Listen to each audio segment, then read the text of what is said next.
the investigative reporter, the author, and producer of The Best Democracy Money Can Buy, which you can find over on Amazon right now. The movie, you can watch it there.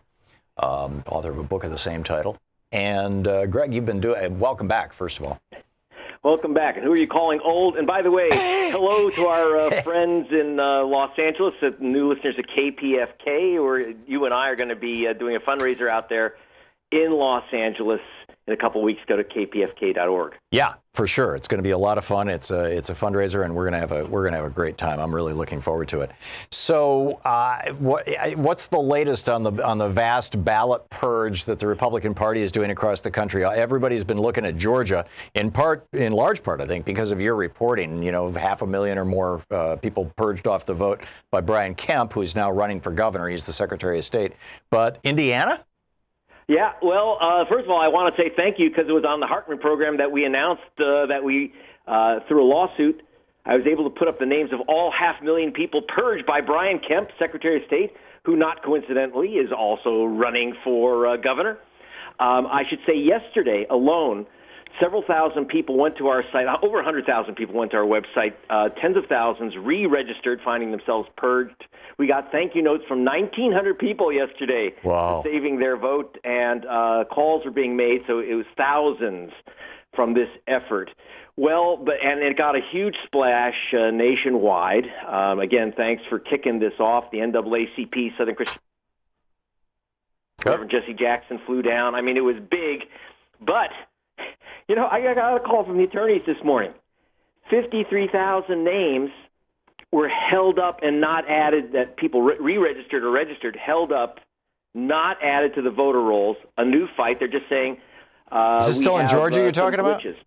Which Georgia? The one that's not in America, I guess, because, in America you're supposed to be able to vote. Right. So Brian Kemp, he's still Secretary of State, even though he's running for governor. He's keeping 53,000 people in Georgia who just registered to vote from voting in this election because what? They don't have time to process them? They say they have to confirm their addresses, et cetera. See, that's why I tell people register online. They will confirm you immediately. Those who didn't listen to us, Tom, and went to paper registration forms, it's going to be a battle now.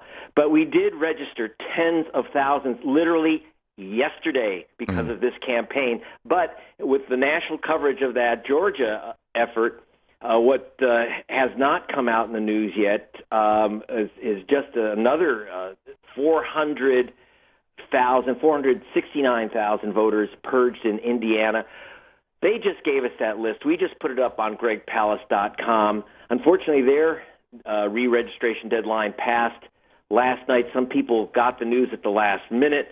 But here's the deal. Our computer experts went through the list and said, wait a minute, we have 28,000 people here that the state marked as having been removed by our friend Chris Kobach's interstate cross-check. The problem is that in Indiana, unlike Georgia, in Indiana, they have a federal court order.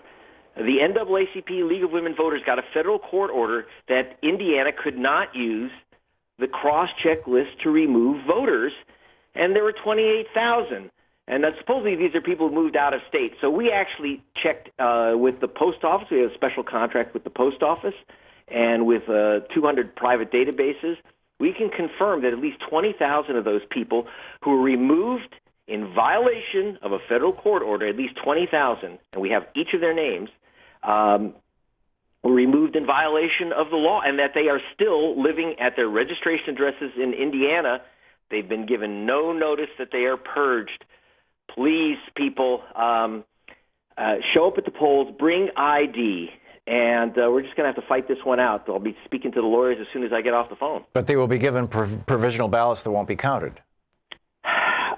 If the only thing you can do is fill out a provisional ballot, do it. But we're going to have to fight to get them counted because they definitely will not be counted unless we can get another court order saying this violation of a court order will not stand. Right.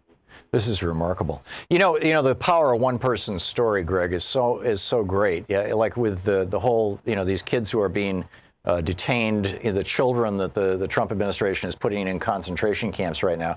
This one 2-year-old girl who was in court in New York earlier this week, her story, her picture, suddenly everybody's like, oh my God, 1 2-year-old, and it's literally 14,000 children.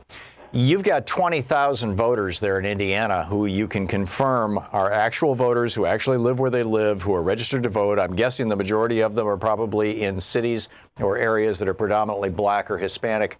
That's right, the northern tier in Gary, Indiana. Right. Is it possible to find one of them who is an incredibly all-American, a veteran, it's... Yeah, well, actually, we did. We found many, because we asked people, if 1,900 people responded to our request, if you are purged, can you contact us? Most people do not want to go on camera or have their stories public, but I want to tell you, I'm not going to use his last name, but in Savannah, there's an African-American gentleman named Tawan. He's a veteran. He served in Afghanistan. I have pictures of him in uniform and with his helmet on in Afghanistan. And he was shocked. He spoke to me and he said, I served in the military. I was in Illinois. I came back. I voted for Obama in 2008 and 12. And here I am purged. The only conceivable reason is the cross-check list. They marked, so they removed his vote. Now, he did re-register in time.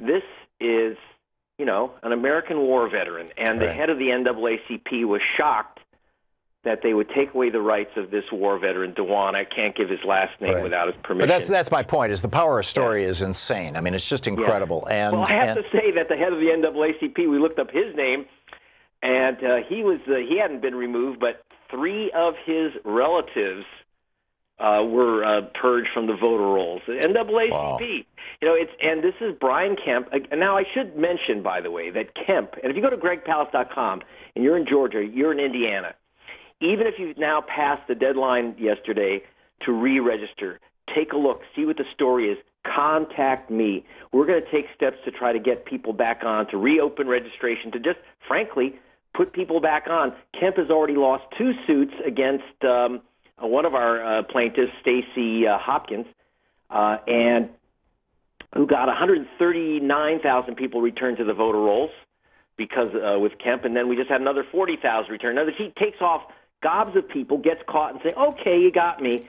But now, as the election gets near, he's shutting things down. He's blocking adding the names of people who filled out registration forms. And I should say, he's the 3rd Secretary of State in Georgia's recent history to run for office, and the only one who has not resigned from office.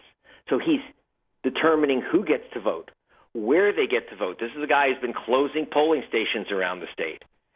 Which ballots get counted? Who gets provisional ballots? Whose absentee ballots get counted or rejected? He's counting his own ballots.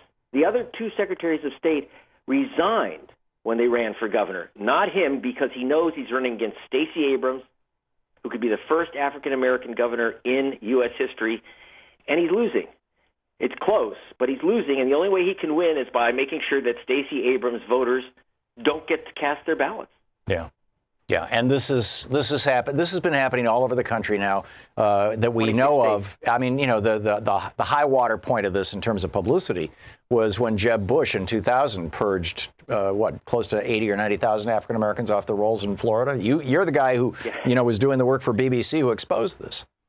Yeah, I mean, we got the list of the purged voters, and right next to their names were their races, so it's all said BLA for black. And they were accused of being felons. Not one, and I repeat, not one was an illegal felon voter, not one. And that's what elected George Bush. You know what? How many people was that? Astonishing to me. How many people was that? 94,000 on the list. We figure something like 58,000 were actually purged, were actually blocked from voting. Others didn't vote or were able to re-register. But here I am. We're 18 years later, Tom. Yeah. And we're still talking about purges of African American and Hispanic and Asian voters, and now young voters they're going after. They're just, the only thing that's different now is that it's wider, it's bigger. It's in 26 states where we've threatened federal action in to get the information. And this is why we're getting the red shift. This is why the exit polls show Democrats are winning, because people come out and say, yeah, I voted for a Democrat. They gave me a provisional ballot, but I voted for a Democrat. And so they write that down as a... The pollsters never ask, by the way, did you get a ballot or did you get a provisional ballot? Because people don't really even know the difference. They think that their vote counted, and there's a good chance it didn't. If you were blocked by Kemp, if you've been on this purge list that we have, and same in Indiana.